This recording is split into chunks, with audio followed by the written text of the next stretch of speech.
UGC काला कानून वापस लो, वापस लो, वापस लो। यूजीसी बांटने का काम तो कर रहा है, 15 किलो बांटने का काम कर रहे हैं। बदलाव जो है कि जो छात्र हैं, छात्र को हमेशा से एक ड्रेस मिला हुआ है, सब एक समान। आप क्या दे रहे हैं? कुछ नहीं दे रहे हैं। अगर आप जा रहे हैं अपना लेके कि मेरे पास पक्षपात हो रहा है तो जनरल किसको बोलने का भी हक नहीं दिया जा रहा। हाँ तो आप टेली लिख रहे हैं, आप लोग उस टाइम कैसे ना आपका पूरा टैगलाइन चला टेली बोले हैं, आप लोग स्वीकार कीजिए भैया। नमस्कार, जोहार। आप देख रहे हैं चैनल न्यूज, मैं हूं निशा मिश्रा। एक रहोगे तो सेफ रहोगे, बटोगे तो कटोगे। ये प्रधानमंत्री नरेंद्र मोदी के मुंह से आपने हमेशा सुना होगा उनके भाषणों में।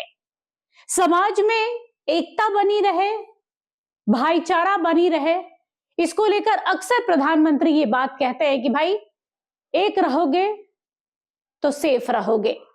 लेकिन यूजीसी के नए नियमों के आने के बाद से ऊंची जाति के लोगों में विद्रोह भी है, डर की भावना भी है। आलम यह है कि ऊंची जाति के कई संस्थानों से कई एडवोकेट ने, कई आईपीएस ने नौकरी से इस्तीफा दे दिया, ये कहकर कि भाई ये जो नियम है वो हमारी बरसों की कमाई हुई इज्जत को ताक पर रख देगा।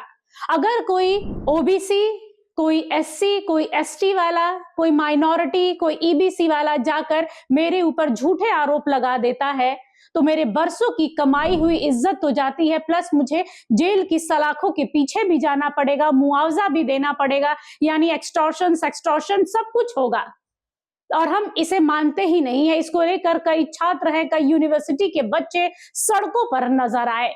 रांची में भी कुछ ऐसा ही देखने को मिला जब छात्र सड़कों पर थे कि हम इन नियमों को नहीं मानते हैं। दरअसल सवाल ये है कि जब मैं ये वीडियो बना रही हूं ना, तो अभी अभी मुझे ये खबर मिली है कि सुप्रीम कोर्ट ने यूजीसी के नए नियमों पर स्टे लगा दिया है।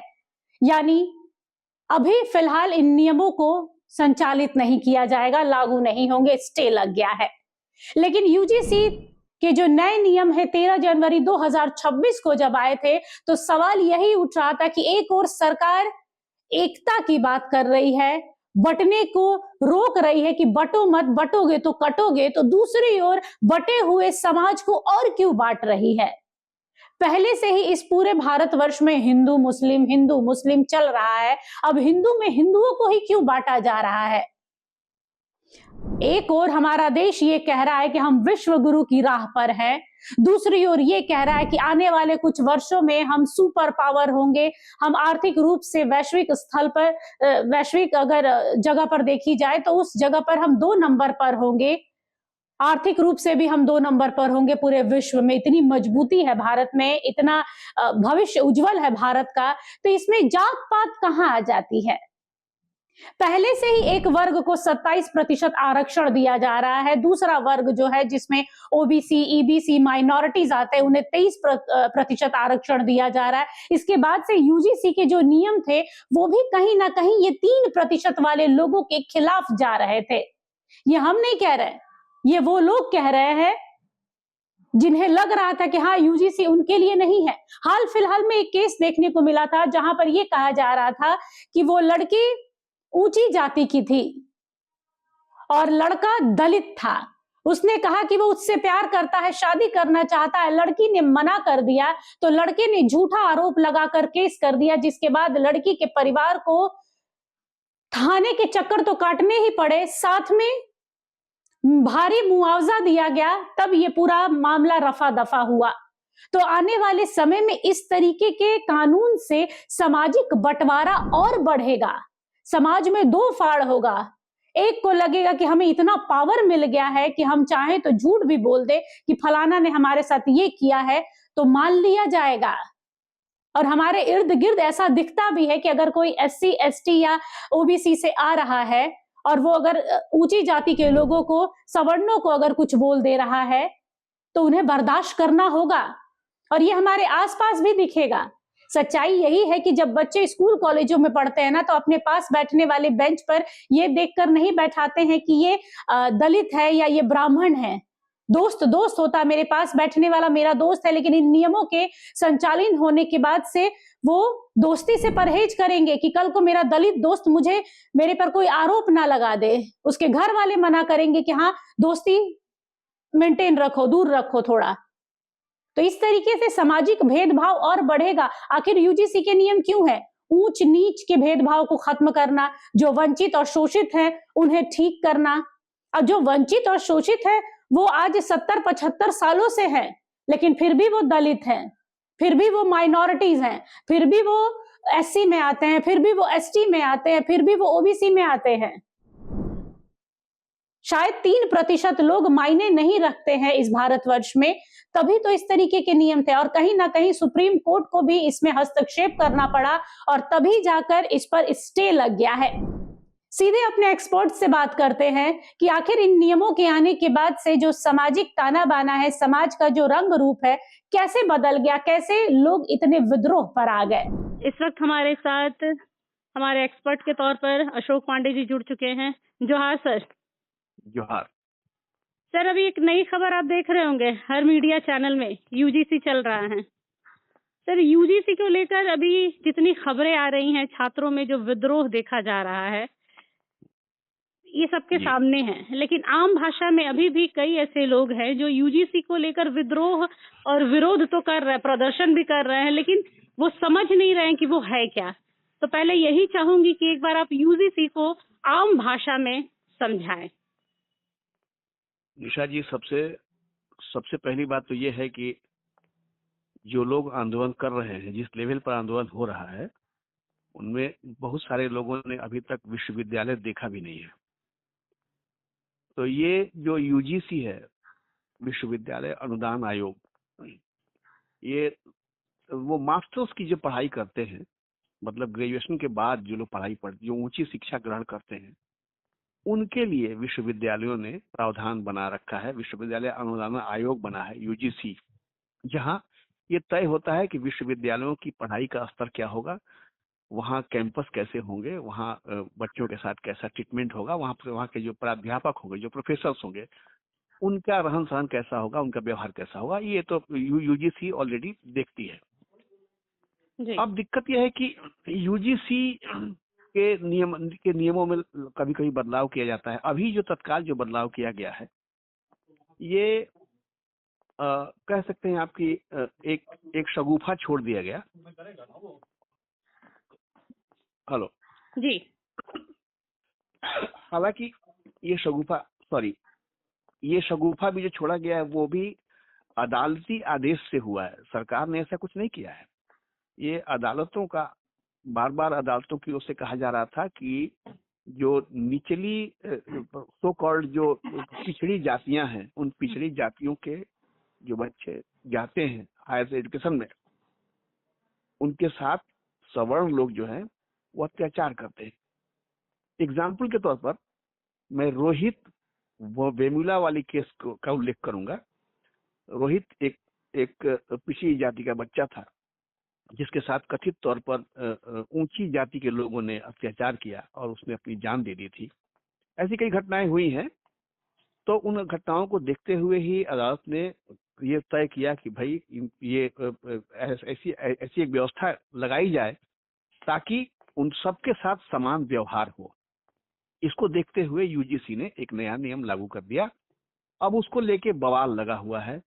बवाल जो लोग कर रहे हैं वो तो या तो वो बहुत मतलब सीमित मेधा के लोग हैं, और नहीं तो जो ऊंचे पदों पर जो लोग बैठे हुए हैं, उनका जो विरोध हो रहा है, वो जो विरोध कर रहे हैं, वो ये चीज को समझ रहे हैं कि अगर इस चीज का दुरुपयोग शुरू कर दिया गया तो दिक्कत होगी। देखिए, दो चीजें हैं, एक्सटॉर्शन और सेक्सटॉर्शन।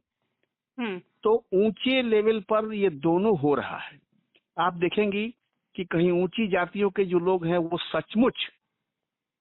सचमुच किंतु पिछड़ी जाति के लोगों को सताते हैं, दबाते हैं, उन्हें गालियां देते हैं, जातियों के नाम पर उनको अपमानित करते हैं। ये भी होता रहा है।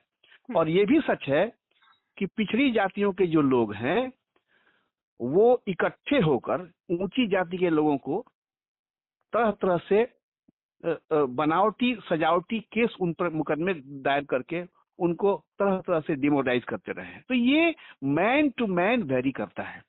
इसके लिए कोई क्लियर कट संविधान बना देना ये थोड़ा दिक्कत वाली बात है, और यही वजह है कि यूजीसी को लेकर लोगों में काफी गुस्सा है कि कम से कम एक ऐसा प्रावधान तय किया जाए, क्योंकि इसमें ये एक ही जगह दिक्कत आई है कि कोई भी पिछड़ी जाति वाला SC ST या पिछड़ी जाति का कोई भी सदस्य अगर किसी के खिलाफ शिकायत करता है तो फिर उसकी फिर खैर नहीं है, उसके साथ फिर बहुत समस्या हो यही जाएगी। तो डराने वाला चीज है सर कि अगर आप और ये चीज इस यूजीसी के आने के बाद से जो अपर कास्ट के लोग हैं उनका कहना है कि भाई इस हिसाब से तो इस पूरे कानून का गलत फायदा उठाया जाएगा। कई बार ऐसे होंगे जो ऊंची कास्ट के जो लोग हैं वो ऊपर बैठे हुए हैं और अगर वो कुछ समझाना चाहते हैं अपने जूनियर्स को या अपने स्टूडेंट्स को और वो नहीं मानेंगे और उल्टा जाकर उन पर केस कर देंगे तो सालों साल मुकदमा लड़ो, मुआवजा दो, सम्मान की अलग आपकी अपना सम्मान खोना पड़ेगा। तो ये कई चीजें हैं कि एक तरीके से ये उगाही का भी एक तरीके से जरिया बन जाएगा ये कानून। इसको लेकर कई लोग यहाँ पर आवाज उठा रहे हैं। मैंने वही तो कहा आपसे कि एक्चुअली एक किसी शायर ने लिखा है, लम्हों ने खता की थी सदियों ने सजा पाई। तो कुछ लोगों ने कुछ गलतियां की हैं अतीत में, उन अतीत की गलतियों से सबक लेते हुए यूजीसी या सरकार के जो नीति निर्धारक लोग हैं अगर सबक लेते हुए भविष्य की राह अगर ठीक से तय नहीं करते हैं तो बवेला और मचेगा। क्योंकि आपको याद होगा विश्वनाथ प्रताप सिंह की जब सरकार बनी थी उस वक्त भी मंडल और कमंडल को लेकर बहुत बड़ा विवाद हुआ था और मंडल आयोग की सिफारिशें तब जब लागू की गई थी तो हजारों लोग सड़क पे आ गए थे। उसमें कई लोगों की जान चली गई थी, कई लोगों ने खुद को आग के हवाले कर लिया था। यहाँ भी वही देख रहा हूँ, कई लोग अपने पद से इस्तीफा दे रहे हैं। कल भी एक IPS अधिकारी ने इस्तीफा दिया है। तो ये इस तरह के क्योंकि शीर्ष पदों पर जो बैठे हैं संयोग से ऊंची जातियों के लोग, बिल्कुल ऊंची जातियों के लोग शीर्ष पदों पर बैठे हुए हैं। तो शीर्ष पदों पर, लेकिन ये भी ध्यान रखा जाना चाहिए कि शीर्ष पदों पर जो बैठे हैं वो किसी आरक्षण कोटे से नहीं गए हैं, बिल्कुल वो अपनी मेधा से गए हैं। तो कम से कम देश की जो मेधा शक्ति है उसके साथ खिलवाड़ न हो, इस बात का ध्यान सरकारों को रखना होगा। और अगर इसमें संशोधन की गुंजाइश है तो सरकार को निश्चित तौर पर इस प्रावधान में संशोधन करना चाहिए ताकि ये जो सरकार संपन्नता की बात की जा रही है, भेदभाव की बातें की जा रही है, वो कम से कम मिट जाए। एक ही पक्ष को आप आरक्षण भी दे रहे हैं, एक ही पक्ष के लिए आप यूजीसी भी ला रहे हैं, तो दूसरे पक्ष जो सिर्फ 3% बचे हैं वो कहाँ जाए? उनका तो सवाल यही है, जो 3% वाले लोग हैं वो ये पूछ रहे हैं कि क्या हमारा वोट मायने नहीं रखता है या हमने उन्हें चुनकर गलती की है कि हर बार हमें ही प्रतिज्ञा अग्नि परीक्षा देनी पड़ रही है। 90% हम ही लेकर आए और फिर उसके लिए अब जद्दोजहद भी करे। नहीं, सरकार से यही उम्मीद की जाती है क्योंकि ये सरकार अगर एक सपना लेके चल रही है कि देश को हमको कहाँ ले जाना है, तो जिन्हें देश को आगे लेके जाना होता है वो आपसी विवाद की गुंजाइश खत्म करके चलते हैं। अगर विवाद शुरू हो गया और ये अगर कास्टिज्म का बुखार अगर चढ़ गया समाज पर तो ये समाज फिर बटेगा ही, और समाज अगर बटेगा तो जैसा RSS और बीजेपी के लोग कहते रहे हैं कि बंटोगे तो कटोगे, तो यहाँ बंट के कटने की नौबत ही देख रहे हैं हम। इसलिए गुजारिश तो यही की जानी चाहिए कि जो लोग सरकार के नीति नियंता हैं उन्हें कम से कम होशो हवास में ऐसी नीतियां लगानी चाहिए कि किसी भी कानून का मिसयूज करके किसी के साथ कोई बदसलूकी नहीं करे और देश की जो टॉप मेधा शक्ति है वो अपने तरीके से काम करती रहे ताकि देश की तरक्की हो। हम तो यही कहेंगे। जी धन्यवाद सर। तो देखा आप लोगों ने, ये थे हमारे एक्सपर्ट अशोक पांडे, जिन्होंने साफ तौर पर कहा कि भाई कुछ चीजें समाज की भलाई के लिए बनाई जाती हैं, यूजीसी को भी उसी के लिए लाया गया था, लेकिन शायद पता नहीं था कि देश में कैसे इसे जो लोग हैं उसे स्वीकार करेंगे। एक पक्ष जो है, जो खुद को 85% बताता है संख्या में पूरे भारतवर्ष में, उन्होंने तो खुले दिल से इसको स्वीकार किया, लेकिन जो बाकी के 3% 4% लोग हैं, उन्होंने कहा कि भाई हम इसे स्वीकार नहीं कर सकते हैं, क्योंकि कह सकते हैं इसे कि इसे ऑफेंसिव तरीके से मत लीजिएगा कि जो 3% लोग हैं ना, उनमें से ही ज्यादा लोग ऊंचे पदों पर बैठे हुए हैं। उनका कहना है कि आज अपने से नीचे पद वाले को या अपने से छोटे जो हमारे एम्प्लॉइज हैं, स्टूडेंट्स हैं, अगर उन्हें हम कुछ बोलेंगे तो कल को वो हमारे ऊपर हमारे खिलाफ जा सकते हैं। तो बरसों की बनाई हुई अपनी इज्जत को हम गंवाने के लिए थोड़ी बैठे। ऐसे कानून का क्या फायदा जो समाज को और बांट दे, ना कि एक करे। और यही कारण है कि सुप्रीम कोर्ट को भी हस्तक्षेप करना पड़ा है। सुप्रीम कोर्ट ने यूजीसी के नए नियमों पर स्टे लगा दिया है, और ये कहीं ना कहीं ये दर्शाता है कि समाज को बंटने नहीं देना है, समाज को एक राह पर चलाना है। हालांकि अब इसका निष्कर्ष निकल कर नहीं आएगा। स्टे लगने के बाद कई समुदाय के लोग, कई सामाजिक लोग जो है अभी सड़कों पर उतरेंगे कि भाई अब ये उनके खिलाफ क्यों जा रहा है। हालांकि सुप्रीम कोर्ट का अगर फैसला है तो उसमें हमारा आपका बोलना कुछ भी नहीं है, वो सर्वोपरि है, सर्वमान है।